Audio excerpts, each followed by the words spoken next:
j'ai eu une période noire, celle-ci voilà, en fait partie, et j'ai arrêté de peindre le noir quand j'ai été voir par 2 fois l'expo de Soulages à Beaubourg. Là, je suis bon, c'est pas la peine de ramer derrière, quoi. Tout a été fait. Il a atteint le but ultime de ne peindre que le noir. J'ai beaucoup peint à l'acrylique parce que l'huile me faisait un peu peur. Faut la maîtriser, il faut l'apprivoiser, voilà. Donc l'acrylique c'est plus facile. En plus, le nettoyage des pinceaux se fait à l'eau. Donc question pratique. Et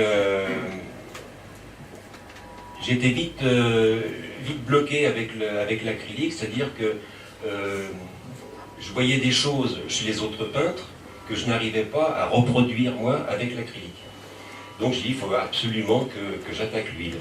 Et maintenant je pense l'avoir apprivoisé un petit peu.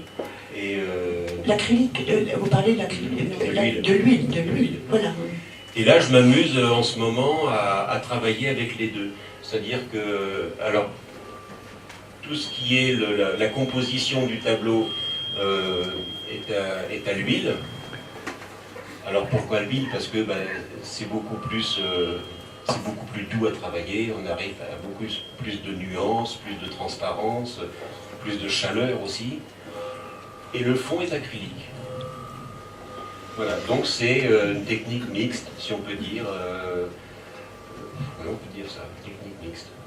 Mais il y a aussi des toiles qui sont complètement huile, sauf les empattements. Par exemple, comme celui-ci. Alors, vous voyez par exemple que des empattements comme ça à l'huile, il faut 6 mois de séchage. Donc là, pour une question pratique, tous les empattements sont faits à l'acrylique. Là, en l'occurrence, celui-ci, au bout de 3 jours, il était sec.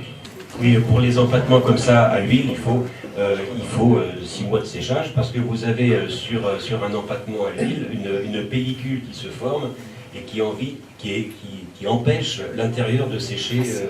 Donc il faut ouvrir, il faut écarter, il faut malaxer de temps en temps, tout ça. Donc vous n'arrivez pas à obtenir vraiment quelque chose de spontané comme ça. D'où l'utilisation de l'acrylique pour ça.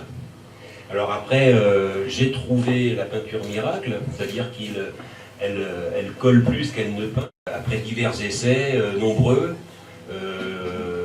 j'ai collé des papiers, des tissus.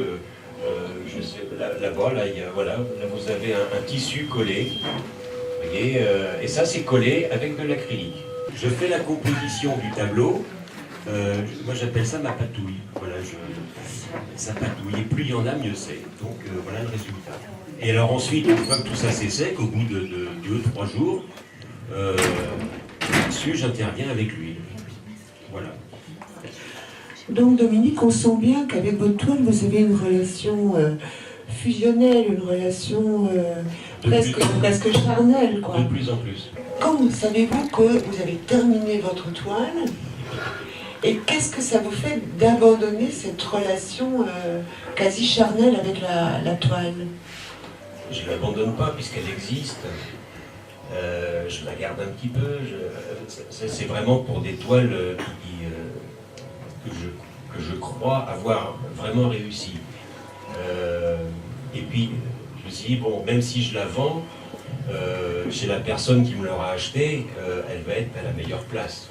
Donc, il y a une belle vie qui s'annonce pour elle. Donc, voilà, mais c'est bon.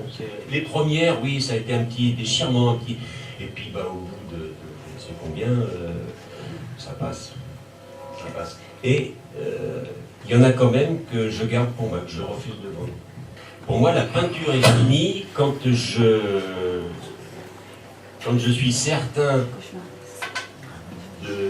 du fait que si je rajoute quelque chose là-dessus, je vais la foirer.